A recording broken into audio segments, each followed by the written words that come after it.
You guys have been asking for it. When's he gonna do the follow-up on the SIG P365? We're doing it. Part of the reason that I didn't just pump it right back out is it would have been invalid, disingenuous for us just to tell you more stuff when we hadn't tested the gun. So I've got another couple thousand rounds through this gun. I attended a fairly high-speed pistol course with this, where the gun did great. I did pretty good. And then since then, I've done some training with it. People have asked, why? Why are you doing this? Did SIG pay you? Not one red cent. SIG doesn't know little old me from Adam. I'm just intrigued by this little gun. As I told you in our first video, the way it feels, the way it fits the hand, the fact that with a fully loaded magazine plus one in the chamber, you've got 13 rounds on board. That's just a couple rounds less than a Glock 19. I have had people ask, one of the biggest questions after we did that last video was, hey, I'm looking at a Glock 19 or a Smith & Wesson M&P or one of these. Which should I get? Two wildly different weapons platforms. Glock 19 or an M&P or something that size is basically a full-size fighting weapon. Yes, they're considered compacts, but it's a full-size gun. You can get a good firing grip on it. You can get a good master grip coming out of a holster. This gun is considered micro. That's what SIG calls it. As such, it requires a lot of stuff to be done differently than you would with a full-size gun. You should not take carrying a gun like this lightly. You're not just getting something smaller. You're getting something that literally will require you to change the way you train if you want to be proficient. What do I mean?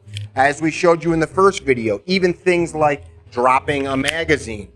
I need to use my offhand to drop the mag. If you seek to perfect what you're doing by relearning to do it that way, that is causing you to have to relearn what you're doing on other guns. Because if you put the time in to get proficient with this, it's going to change the way that you're shooting other guns. Keep that in mind. Back to this gun. SIG fixed it up for us. I'm not here to talk about the politics of SIG or talk about how they engineer things or bring them to market is right or wrong. I don't care. I'm not a corporate board member or employee of SIG. What I care about is the tool. And they took care of it. The thing's working great. We put a couple thousand rounds through it. Today we're back on the range and we're going to run through some drills that we use in class. I want you guys to see how it's running. I've had no issues since. I just did a complete detail strip on it, broke the gun down to every individual component, stripped it down completely, gave it a good cleaning. It's the first real bath it's had since new, other than mild cleaning. So let's load it up. I don't want to keep talking and bore you.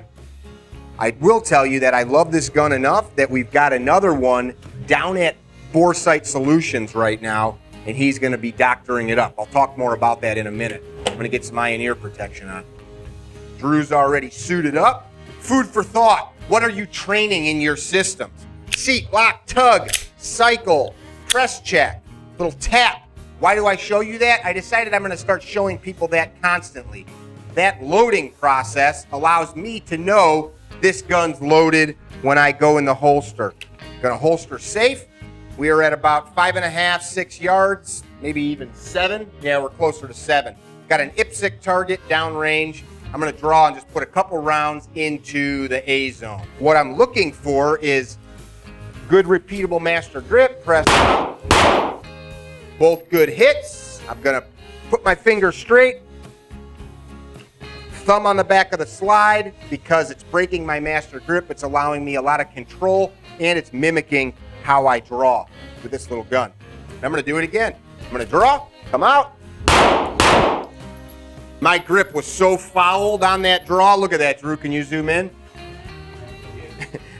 I had that gun and I'm like, I'm going for it because I wanna know how it feels. The real trouble with this little gun is, and I've got adult size hands, the real trouble is manipulating it. Think about trying to do something that you need little fingers for. Fixing the screw in your eyeglasses or something like that. It's so small that it is difficult to manipulate well. And it's a bear. That's all it comes down to.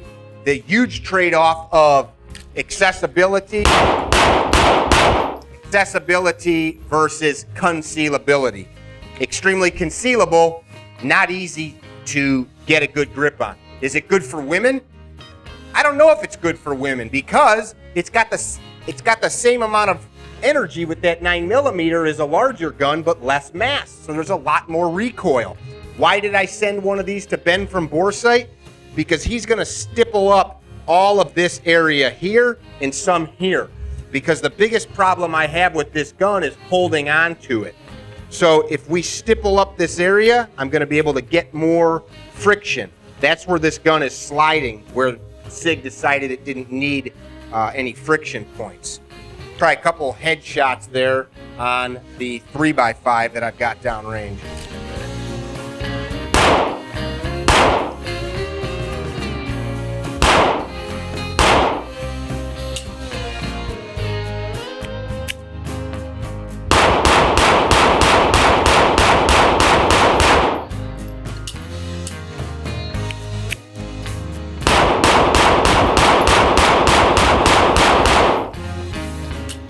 Didn't feel that slide lock back for some reason.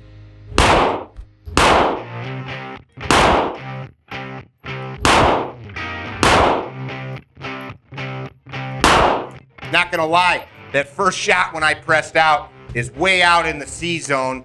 I just didn't have a good sight picture. Technically speaking, I should probably transfer weight forward to this right leg if I want to have a better body posture here.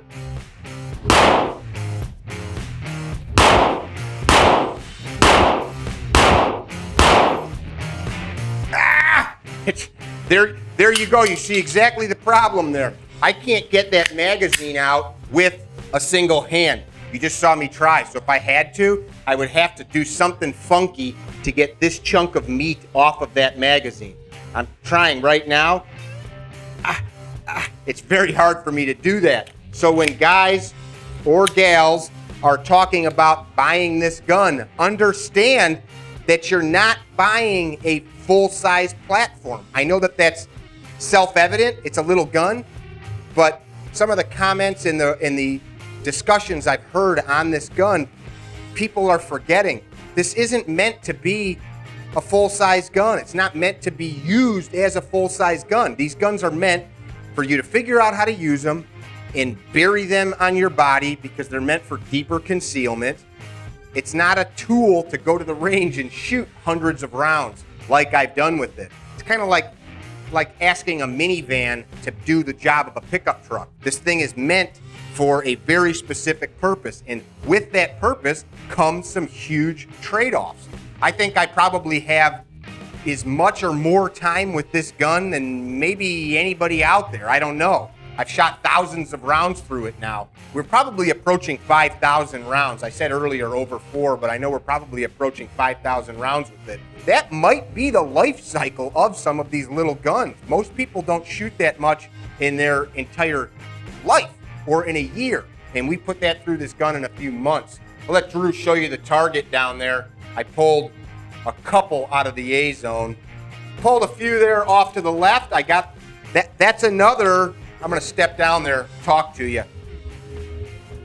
So I've got 1, 2, 3 rounds that I can cover with 1 paster and 2 line cutters. So out of all of those mags, I pulled 4 rounds and 2 on the head. Why is that? Is it because I'm not a good marksman? I'm not gonna blame it on the gun, but it is more difficult to shoot these little guns. Everything's got to be right. Your grip has to be right. Your sight alignment has to be spot on, and your trigger press has to be really good. You have very little margin for error. Very little margin for error. So we'll do another few mags out of this thing. I think right now I'd like to do a little accuracy test. So I'm gonna just run a pretty quick group. I'll come out of the holster.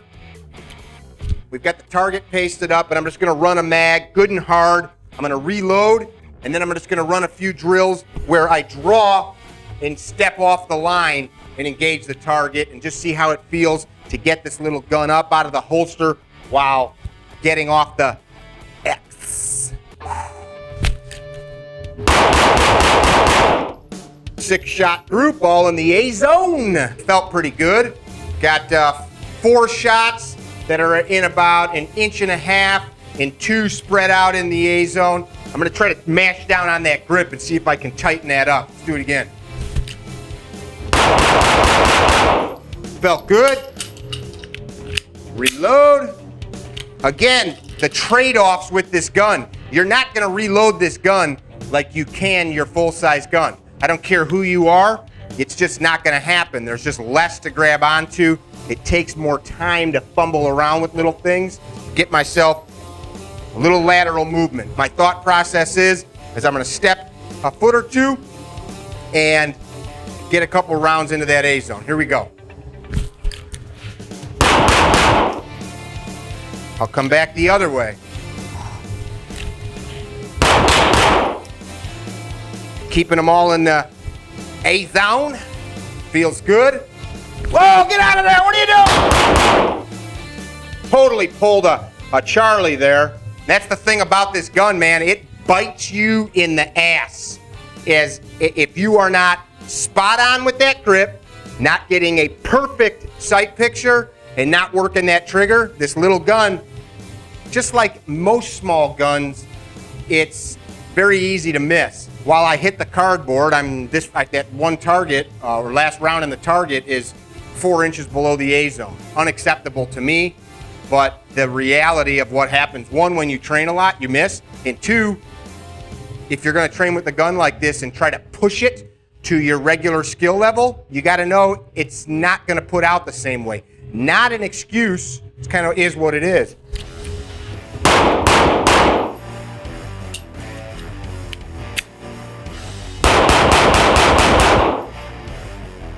Here's something else. I don't know if you saw that right there. Something else I've noticed about this gun. It's happened to me on the firing line at least a dozen times. Gripping the gun really hard, I have felt the magazine. So right now this mag is seated. If I push that mag release, you see it drop down about 1/8 of an inch. I will, while gripping the gun, feel that drop. Now, part of that might just be Mickey's hand. I have a feeling it's the shape of the mag release, and if you've got a good grip, it's really easy to catch that edge right there, that edge right there, and let that mag go. Which, if you guys know what's gonna happen, if I shoot like this, what's gonna happen? Well, let's do it. And click. Why?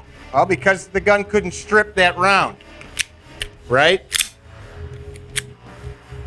Again, another consideration for a small gun. It's taken months. It's taken months for me to realize, hey, that's not just a fluke that magazine comes loose. It's what happens the way I hold the gun. I can't say if you'll have the same result, but I can't say you won't as well. So far, all those rounds are good A-zone hits from this 7-ish yard line, other than 4.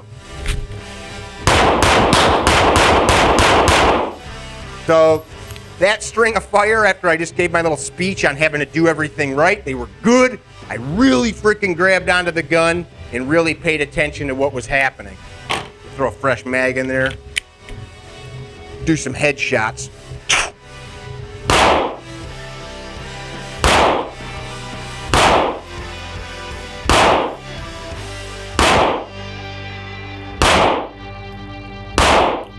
Pulled a few of those low, and I believe the reason that's happening is I am not holding where I need to.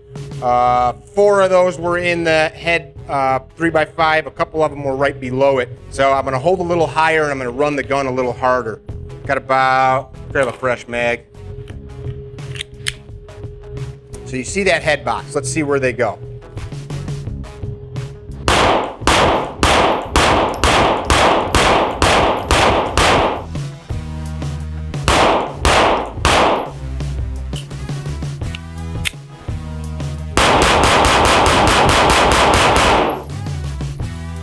got a little wild on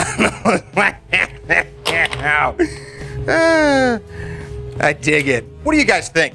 I mean, is the information that we're passing on relevant to whether or not you'd carry this gun?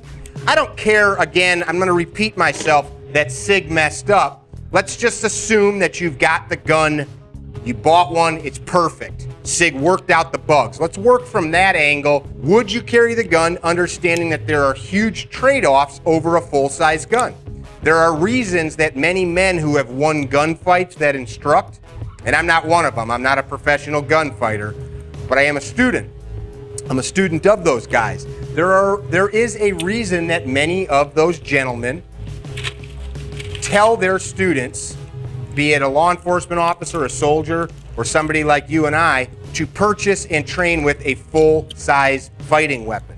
There's a lot to that. It's not just about concealing it. It's about the ability to fight with it once that gun comes out of the holster. And to be honest with you, while I can shoot this gun pretty well, if I had to take a shot across a restaurant, in a movie theater, in a situation where there was a lot going on and I had to be really accurate with whatever I was doing, I'm gonna be honest, I don't have the same skill level with this gun as I do with a Glock 19, with my Beretta, with something like that. You gotta understand that. You have to go into it knowing that. I'm gonna do one more fun little mag dump because I can.